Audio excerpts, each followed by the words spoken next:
साथियों, आज पुनः ग्रहों के गुरुदोष प्रकृति में आप सभी का स्वागत है। आज पाठ संख्या 50 की बात पे हम 50वें पाठ तक आ गए हैं। कम से कम अर्धशतक हम लोगों ने पूरा किया और 50 पाठ में आपने नक्षत्रों के बारे में जाना, राशियों के बारे में जाना, ग्रहों के बारे में परिचर्चा चल रही, ग्रहों के बारे में आप जान रहे हैं। इसके बाद भाव के बारे में परिचर्चाएँ होंगी। तो ग्रहों के बारे में, ग्रहों की बहुत सी चीज़ों का आपने जाना। ग्रहों के शक्ति क्या होती है, ग्रहों के पुरुषत्व है कि स्त्री तत्व है कि नपुंसक है, ग्रहों की नैसर्गिक मैत्री आदि के बारे में जाना। तो बहुत सी चीज जानी। अब ग्रहों का एक बल भी होता है।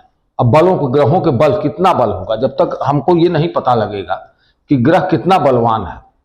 क्योंकि जब फलित में हम आगे बढ़ेंगे तो फलित में हमको ये भी जानना होगा कि ग्रह हमको किस रूप से परिणाम देगा। ग्रहों का परिणाम जो प्राप्त होता है वो ग्रहों के बल के अनुसार प्राप्त होता है। क्योंकि सभी के ग्रह, हो सकता है कि बहुत से लोग हों जिनका ग्रह प्रथम भाव में सूर्य ग्रह है। अब सूर्य सबको अलग अलग प्रभाव देगा। तो क्यों अलग अलग देगा? क्योंकि सबके लग्न में सूर्य है, तो लग्न में है, लेकिन उसका प्रभाव में परिवर्तन क्यों आता है? उनके बलों के अनुसार। तो कैपेसिटी उनकी जो है, डिग्री वाइज कितना बल है वो बल है। तो इस तरह बलों की चर्चा होगी और सभी बलों की चर्चा अब होगी।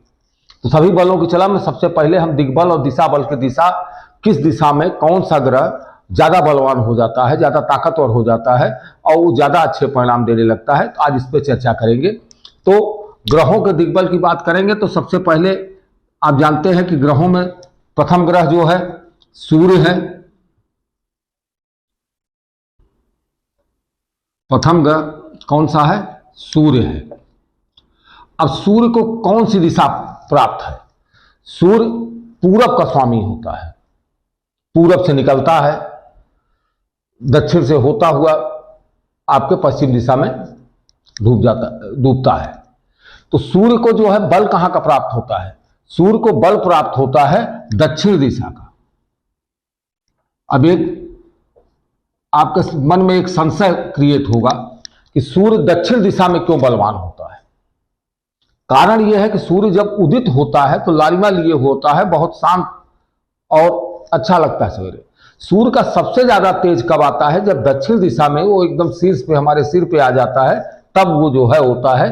तो सूर्य दक्षिण दिशा में सबसे ज्यादा बलवान होता है। वो अग्नि तत्व का ग्रह है। अग्नि तत्व का प्रभाव जितना ही तेज होगा उतने ज्यादा बलवान होगा। दूसरा ग्रह क्या आता है? दूसरा ग्रह की बात करते हैं तो दूसरा ग्रह कौन है? चंद्रमा है। चंद्रमा को हमने क्या बताया था पहले कि आत्मकारक ग्रह है, तो दक्षिण दिशा में बला होता है। वो दक्षिण दिशा में ही वास्तु की दृष्टि से गृह स्वामी का कमरा भी होता है। तो आत्म दिशा से सूर्य की दक्षिण दिशा ज्यादा बलवान होता है। चंद्रमा की बात करते हैं तो अब सूर्य की दक्षिण दिशा में क्या होता है, उसी के साथ साथ आप ये भी समझते चलें कि सूर्य इसमें दक्षिण दिशा का जो कुंडली बनती है, एक पत्रिका है आपकी जो है, हर व्यक्ति की एक पत्रिका, क्योंकि हम यहाँ ज्योतिष की बात कर रहे हैं तो लग्न की बात होगी। जब ज्योतिष की बात होगी और ज्योतिष में जन्म की बात होगी तो जन्म होगा तो एक पत्रिका बनेगी, उस पत्रिका में एक लग्न होगा। तो लग्न सभी लोगों को मालूम है कि ये भाव लग्न का होता है। अब सूर्य दक्षिण दिशा में, तो इस पत्रिका में भी आप समझते चलें इसमें सूर्य की स्थिति कहां पे होगी। तो दक्षिण दिशा कौन सा होगा? सूर्य के इसमें ये पूर्व की दिशा होती है, ये पश्चिम होती है, ये उत्तर होती है, दक्षिण होती है। तो सूर्य कहां बलवान होगा? सूर्य ये दक्षिण दिशा में ये है, तो सूर्य जो है यहां पे बली होगा और उसको कहा जाता है दिग्बली, कहा जाता है दिग्बल। यहाँ पे उसको सूर्य पूरे अपने तेज पे है, अपने उस पे है, तो यहाँ पे दिग्बली होगा। अब चंद्रमा की बात आती है। चंद्रमा को हम मन का कारक कहते हैं। माता का भी कारक चंद्रमा होता है, मन का कारक है, हमारे हृदय फेफड़ों को जो है प्रभावित करने वाला कारक है, मतलब हमारी धमनियों में बहते हुए रक्त का कारक है। तो इन सब का कारक होने के कारण चंद्रमा को जो है, चंद्रमा हमेशा जो है शांत शीतल है। सूर्य जिस तरह अग्नि तत्व है वो है, चंद्रमा क्या है? चंद्रमा शीतल है। तो उत्तर दिशा हमेशा जो है, हमारी उत्तर दिशा जो होती है, उत्तर दिशा हमेशा शीतल दिशा होती है। इसमें ठंडापन होता है। तो ठंडापन होता है तो आप इधर उत्तर की दिशा को अच्छा माना जाता है। और इधर तो उत्तर दिशा का माने ये उत्तर दिशा आपकी हुई, तो ये जो है ये चंद्रमा यहां पे उत्तर दिशा का में आकर चंद्रमा दिग्बली। सूर्य यहां दिग्बली हो गया, सूर्य यहां कुंडली में है तो दिग्बल देगा तो उस आदमी के तेज और कर्म और हर चीज प्रभावित होगा, तो ये उसको प्रभावित करेगा। तो यहां उत्तर दिशा हम लिख देते हैं, उत्तर दिशा। अब तीसरा ग्रह की बात आती है। तीसरा ग्रह कौन सा है? तीसरा ग्रह है आपका मंगल ग्रह की बात आती है। मंगल ग्रह, अब मंगल कहां? मंगल भी अग्नि तत्व है, हमारे बल का कारक है, ताकत का कारक है। तो बल और ताकत की कहां बात आएगी? तो जब आएगी तो हम कोई भी काम करते हैं तो उसमें बल की जरूरत होती है, फोर्स की जरूरत होती है। जब भी हम कोई काम करें उसमें बल और ताकत की जरूरत होती है। और अग्नि तत्व है तो अग्नि तत्व के समान ही, सूर्य के समान ही इसको भी जो है दक्षिण दिशा में ही दिग्बल प्राप्त होता है, क्योंकि हम कर्म करेंगे तो कर्म के लिए भी प्रभावित करने वाला जो है मंगल होगा, हमको बल देगा, ताकत देगा। इसलिए ये जहां सबसे ज्यादा बलवान कहां होता है? सबसे ज्यादा बलवान मंगल भी यहां होगा, बलवान होगा मंगल। मंगल को भी हम दक्षिण दिशा में दे रहे हैं। तो मंगल कहां बलवान होता है? दक्षिण दिशा में होता है। तो सूर्य और मंगल यहां बलवान हो गए। अब चौथा ग्रह आया आपका। चौथा ग्रह कौन सा आ गया? चौथा ग्रह बुध की बात करते हैं। तो बुध की बात करते हैं। अब बुध जो है, बुध को राजतंत्र प्रजातंत्र में युवराज की पदवी दी गई है। राजतंत्र प्रजातंत्र में ये युवराज की पदवी पाता है। ये विद्यालय आदि बुद्धि का देवता है, बुद्धि को जो है प्रदर्शित करता है। तो बुद्धि कहां से हुई? बल होने का कारण भी जो है कि दिग्बली होने का कारण भी होता है दिग्बल का। तो बुद्धि की आवश्यकता कहां होती है? बुद्धि प्रत्येक व्यक्ति के दिमाग में बुद्धि होती है। तो यदि दिमाग में होगी तो दिमाग, तो जो ये कुंडली बनती है, तो इस कुंडली में भी आपने एक चीज देखा था, पहले बता चुके हैं कि इसमें कहां है? प्रथम भाव जो होता है ये सिर का भाव होता है। दूसरा ये जो बाई नेत्र का, दाहिनी नेत्र का होता है, ये आपके भुजाओं का होता है। ये आपके हृदय, फेफड़े, सीने आदि का हिस्सा है। ये आपके जो है पेट के नीचे वाला पेड़ू के स्थित है। यहाँ पे आपके ये और ये गुप्तांग की बात करते हैं। यहाँ पे आपके जो है जांघ की बात होती है। यहाँ पे आप जांघ से लेके घुटने के बीच की स्थान, यहाँ पे जो है आपके जो है घुटने से और पिंडली के बीच, और यहाँ पिंडली की बात होती है, और यहाँ पे जाके आपके पैर की बात होती है, नीचे तलुए की बात, पैर की बात होती है। तो सिर यहाँ है। तो सिर, बुद्धि की आवश्यकता कहां से मिलेगी? बुद्धि हमको सिर से, हमारा दिमाग ही बुद्धिमानी वाला काम करेगा, दिमाग ही सोचेगा। और बुद्धि की आवश्यकता किसे है? सिर को है। तो ये कहां पे होता है? अपूर्व दिशा, सवेरे सबसे शांतचित्त समय होता है। जब लालिमा लिए हुए सूर्य का उदय होता है तो उस समय शांतचित्त समय होता है। तो शांतचित्त समय में ही दिमाग बहुत है। इसीलिए कहा जाता है, आप लोगों ने सुना होगा कि बच्चों से कि ब्रह्म मुहूर्त में उठिए, सुबह जल्दी उठ के पढ़ाई करिए, दिमाग फ्रेश रहेगा और तरोताजा रहेगा। तो दिमाग को फ्रेश रखने, तो बुध की स्थिति कहाँ है? बुध को पूर्व दिशा में दिग्बली कहा जाता है। पूर्व दिशा में बहुत बलवान होता है। तो बुध का बल कहाँ हुआ? बुध जो है यहां हो गया, बुध हो गया। अब ये आपके 4 ग्रह की बात हुई। 5वां ग्रह है आपका है बुध के बाद बृहस्पति। बृहस्पति, अब बृहस्पति कहां बलवान होगा? अब बृहस्पति की बात, बृहस्पति को क्या है? बृहस्पति को भी हमने बताया था गुरु हैं, ब्राह्मण तत्व की उपाधि इन्हें मिली हुई है। ये ज्ञान के देवता है, ज्ञान देता है। तो ज्ञान भी कहां होगा? ज्ञान हमारे हृदय में नहीं होगा, फेफड़े में नहीं होगा, शरीर में नहीं होगा, हमारे पैर में नहीं होगा, हाथ में नहीं होगा। ज्ञान भी कहां होगा? हमारे दिमाग पे होगा, हमारे सिर पे होगा। तो सिर पे होगा तो ज्ञान, तो ज्ञान को भी कौन लेगा? बुद्धि जहां होगी वहीं पे ज्ञान होगा। तो ज्ञान की बात आएगी तो यहां भी हम बृहस्पति को, ये प्रथम पूर्व दिशा में बृहस्पति ये पूर्व दिशा में, ये बृहस्पति आपका जो है बलवान होता है। अब ये पता लग गया, सूर्य जो है दक्षिण दिशा में, सूर्य और मंगल दक्षिण दिशा में, पूर्व दिशा में बुध और बृहस्पति, उत्तर दिशा में चंद्रमा। यहां पे ये कर लीजिए पूर्व दिशा में। अब छठा ग्रह है आपका, छठा शुक्र की बात करते हैं।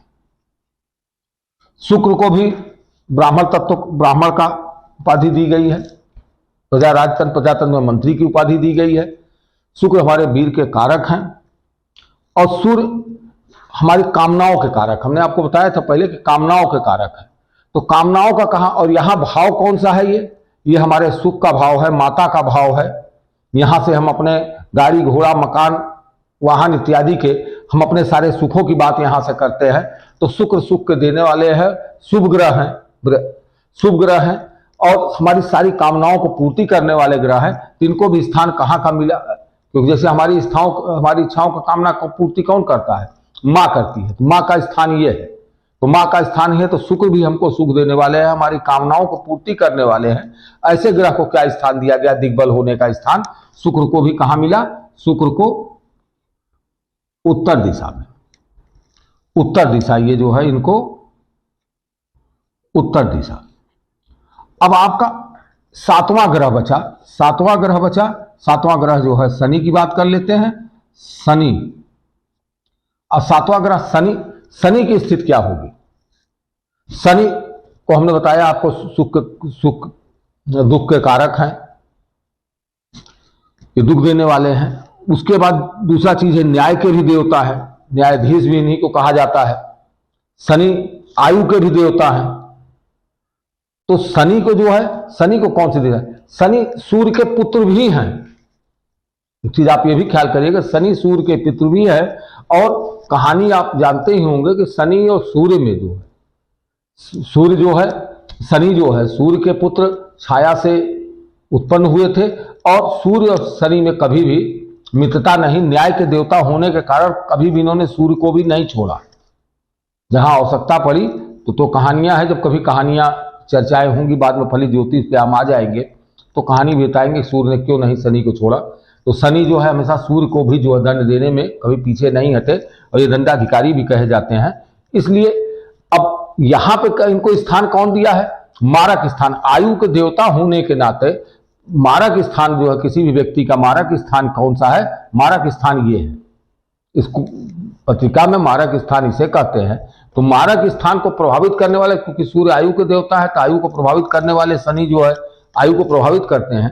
तो जब आयु को देने लेने वाले ये ग्रह हैं तो इनका स्थान कहाँ हुआ? यहाँ रोजमर्रा की आय। देखिए दुख के कारक क्यों कहे हैं कि रोज हर आदमी व्यथित रहता है कि हमको आय हो, कितनी आय होगी, क्या होगी। तो रोजमर्रा की आय को देखने, पार्टनरशिप, पार्टनर भी आपको दुख देता है।